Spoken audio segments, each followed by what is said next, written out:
Hello students, आज हम यहाँ पे बात करेंगे क्लास 11 के फर्स्ट चैप्टर की, जो हमारे पास सेकंड लेक्चर है। लास्ट लेक्चर में हम बात कर रहे थे कि जो लिविंग ऑर्गेनिज्म है उनके डिफाइनिंग फीचर्स के बारे में। तो 5 कैरेक्टर्स हमने मेंशन किए थे: growth, reproduction, metabolism, consistence and cellular body organisation, जिसमें कि हम 3 के बारे में बात कर चुके थे। और यहाँ पे हमने ग्रोथ के बारे में बात की थी कि growth is not a defining feature of living organism. क्यों? क्योंकि ये ग्रोथ क्या होती है, नॉन लिविंग्स में भी होती है। जैसे हम इंट्रिंसिक और एक्सट्रिंसिक ग्रोथ की बात कर रहे थे कि लिविंग ऑर्गेनिज्म में इंटरनल ग्रोथ होती है और जो नॉन लिविंग ऑर्गेनिज्म होते हैं उनमें एक्सट्रिंसिक ग्रोथ होती है, जिसको हम एक्सटर्नल ग्रोथ कहते हैं। तो एक्सटर्नल ग्रोथ मतलब अगर किसी भी सबस्टांस का एक्युमुलेशन किसी भी नॉन लिविंग ऑर्गेनिज्म की बॉडी की सरफेस पे हो रहा है तो हम उसे एक्सटर्नल ग्रोथ कहते हैं। और वो मेनली कहाँ पे दिखाई देता है हमें? वो हमें दिखाई देता है नॉन लिविंग ऑर्गेनिज्म में। दूसरा हमने यहाँ पे क्या कहा था कि जो रिप्रोडक्शन है, रिप्रोडक्शन भी यहाँ पे एक एक्सेप्शन है। रिप्रोडक्शन के थ्रू भी हम किसी भी ऑर्गेनिज्म को लिविंग नहीं कह सकते हैं, क्योंकि कुछ ऑर्गेनिज्म ऐसे होते हैं जो अपनी पूरी लाइफ में कभी भी रिप्रोड्यूस नहीं कर सकते हैं, वो इनफर्टाइल होते हैं। और उसके हमने कुछ एग्जांपल्स के बारे में बात की थी कि जैसे हनी बी वर्कर है, म्यूल्स जो इनफर्टाइल होता है, स्टेराइल होता है, और ऐसे इनफर्टाइल कपल्स के बारे में बात की थी ह्यूमन बींग्स में जो देखने को मिलते हैं। तो अगर हम ये मान के चलें कि जो लिविंग ऑर्गेनिज्म में है वो रिप्रोड्यूस करेगा ही, तो यहाँ पे जो ये ऑर्गेनिज्म है वो रिप्रोड्यूस नहीं करते हैं। तो यहाँ पे भी एक्सेप्शन है, इसलिए ये दोनों के दोनों कैरेक्टर्स यहाँ पे डिफाइनिंग फीचर नहीं है। तीसरा हम बात कर रहे थे मेटाबॉलिज्म की।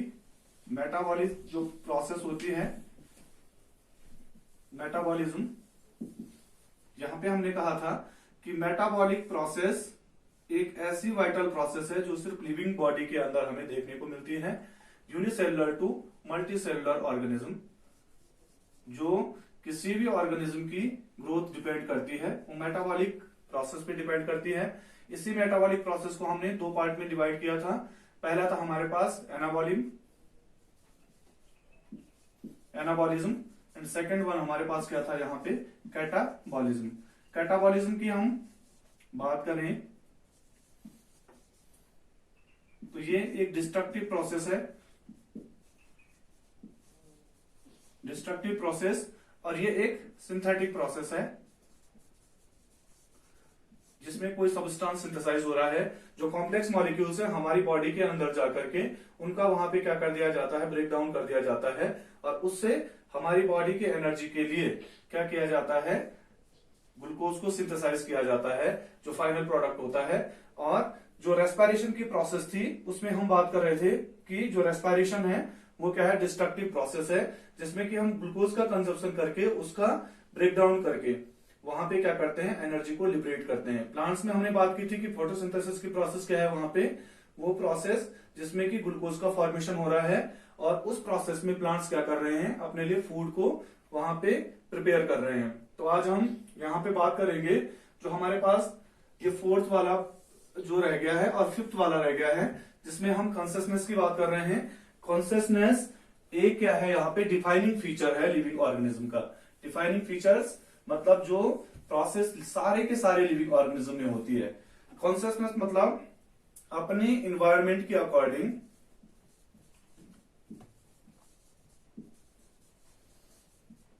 जो ऑर्गेनिज्म अपने बिहेवियर में चेंज लाते हैं, मतलब एनवायरमेंट से जो भी स्टिमुलाइजेशन उन्हें मिलता है उसके अकॉर्डिंग ऑर्गेनिज्म क्या करते हैं? अपने आप को अडेप्ट करने की कोशिश करते हैं। जैसे कि हॉट या कोल्ड जो वेदरिक चेंज होते हैं इस अर्थ पे, उन सारे की सारी चीजों का जो स्टिमुलेशन होता है उसको फील कर सकते हैं जो लिविंग ऑर्गेनिज्म है। ह्यूमन बींग्स की अगर हम बात करें तो जैसे ही कोल्ड हो जाता है तो हम लोग क्या करते हैं? बहुत सारे गर्म कपड़े पहनने स्टार्ट कर देते हैं। जैसे वहां पे समर आता है तो फिर हमें क्या चाहिए? हमें कूलिंग चाहिए बॉडी को। तो ये सारे के सारे जो फैक्टर्स हैं उनको हम फील कर पाते हैं। तो ये डिफाइनिंग प्रॉपर्टी है लिविंग ऑर्गेनिज्म की, जिसको हम क्या कहते हैं? कॉन्सियसनेस कहते हैं। और जो 5th वाला है जिसको हम सेलुलर बॉडी ऑर्गेनाइजेशन कह रहे हैं, यूनिसेलुलर टू मल्टीसेलुलर, जितने भी ऑर्गेनिज्म इस अर्थ पे सर्वाइव कर रहे हैं, जिनको हम लिविंग कह रहे हैं, वो सारे के सारे किससे मिलकर के बने हुए हैं? सेल से मिलकर के बने हुए हैं।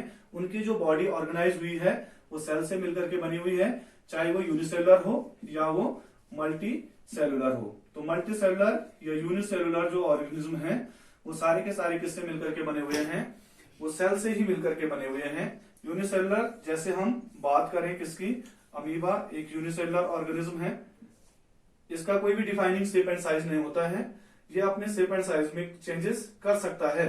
और ये इसमें क्या होते हैं, वॉकिंग लेट, जिनको हम क्या कहते हैं, स्यूडोपोडिया।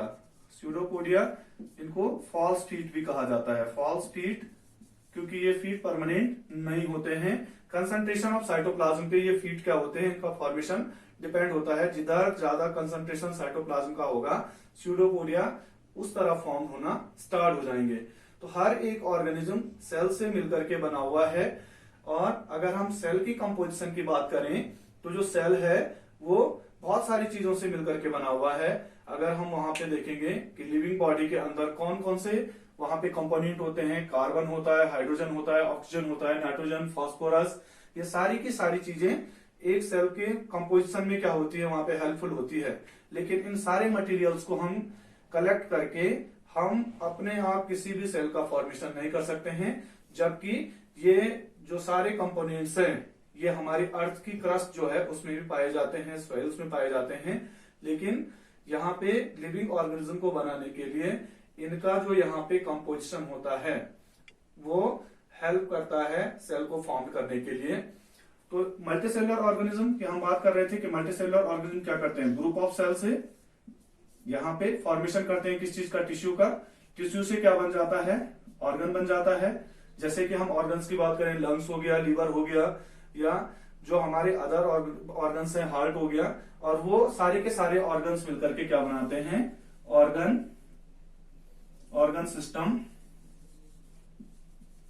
ऑर्गेनाइजेशन। तो इस तरीके से यहाँ पे हर एक जो ऑर्गेनिज्म है वो सेल से मिलकर के बना हुआ है, चाहे वो यूनिसेलुलर ऑर्गेनिज्म हो या फिर वो मल्टीसेलुलर ऑर्गेनिज्म हो। तो ये जो तीन फीचर्स है, metabolism, consciousness and cellular body organisation, ये हमारे पास क्या है, यहाँ पे डिफाइनिंग फीचर है लिविंग ऑर्गेनिज्म के। अगर हम अब सेकेंड टॉपिक के बारे में बात करें, the diversity in living world. Diversity in living world, living world की जो डाइवर्सिटी है, तो जो लिविंग वर्ल्ड में डाइवर्सिटी है वहां पे अगर हम देखेंगे वेरियस टाइप ऑफ ऑर्गेनिज्म इस अर्थ पे प्रेजेंट होते हैं, और ये ऑर्गेनिज्म के जो नंबर्स होते हैं वो एरिया के साथ साथ इंक्रीज होते जाते हैं।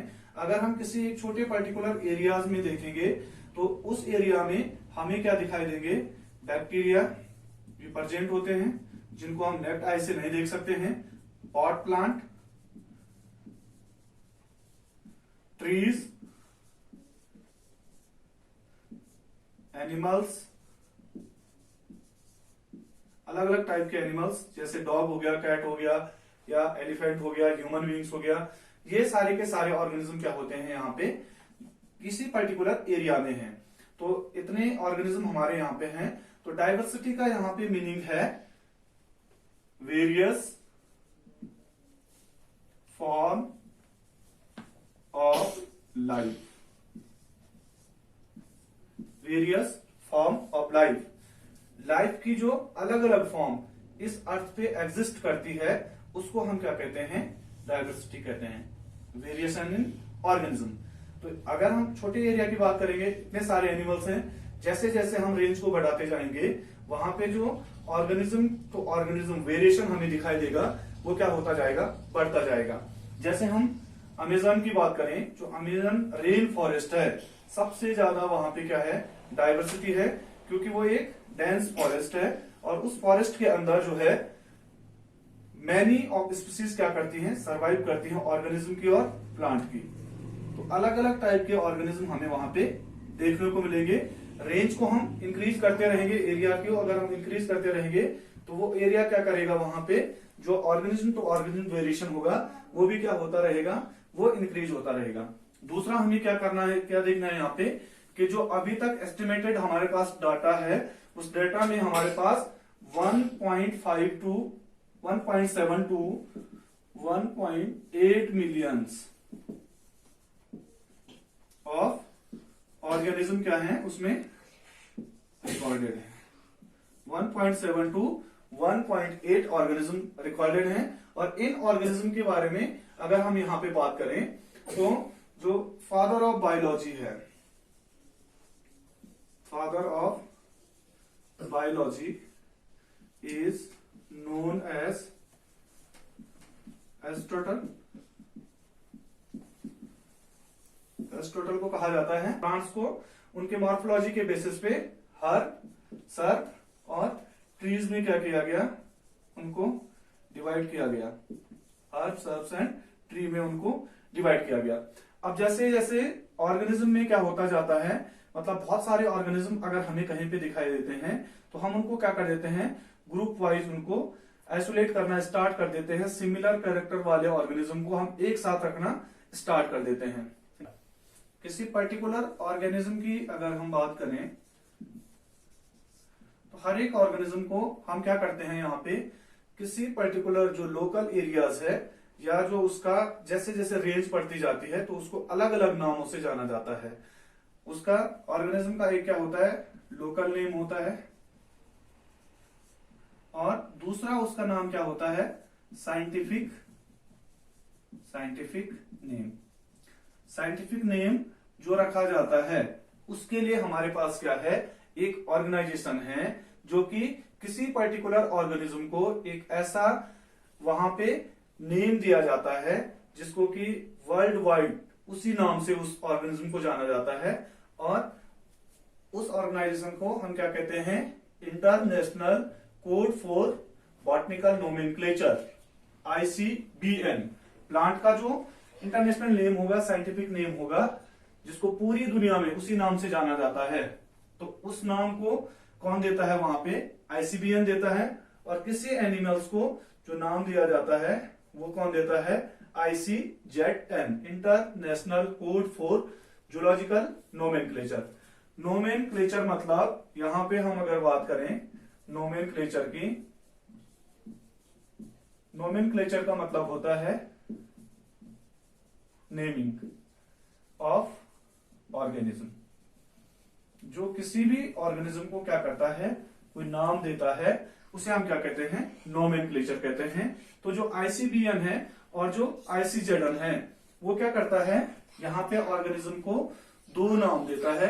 एक नेम होता है उसमें किसी पर्टिकुलर जो स्पेसिफिक एपिथेट होता है, स्पीशीज एपिथेट।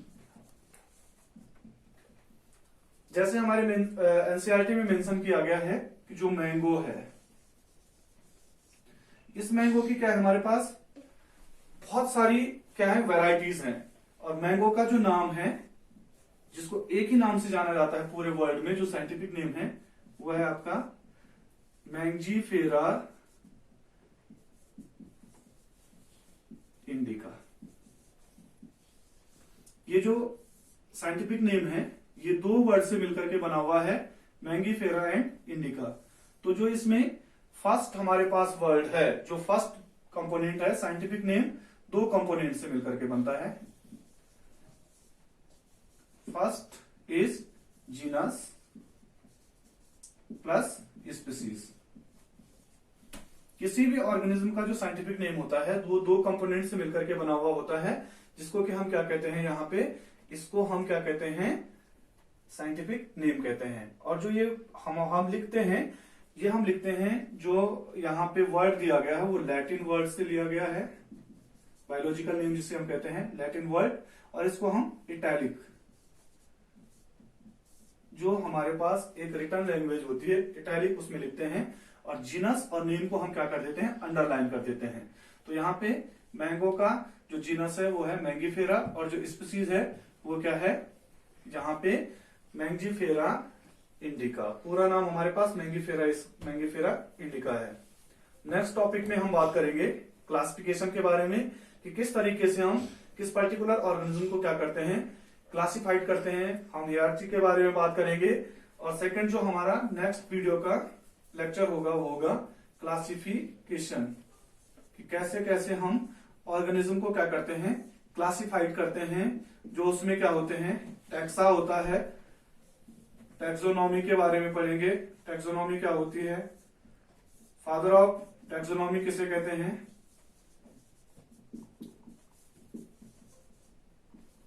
किसे कहते हैं, क्यों कहा जाता है फादर ऑफ। जो टैक्सोनॉमिस्ट थे उन्होंने जो लिविंग वर्ल्ड है उनको कितने पार्ट में डिवाइड किया, on the basis of cellular organisation, on the basis of जो उनका न्यूट्रिशन है, मॉर्फोलॉजी के बेसिस पे, अलग अलग बेसिस पे उन्होंने क्या किया, ऑर्गेनिज्म टू ऑर्गेनिज्म ग्रुप बनाना स्टार्ट किया और अलग अलग किंगडम्स को वहां पे उन्होंने क्या किया, फॉर्म किया। तो आपको यहाँ पे ढूंढ के रखना है अपने पास कि कौन कौन से हमारे पास किंगडम है, 5 किंगडम। उन सारे किंगडम्स के बारे में हम नेक्स्ट वीडियो में यहाँ पे डिस्कस करेंगे। Thank you and have a nice day.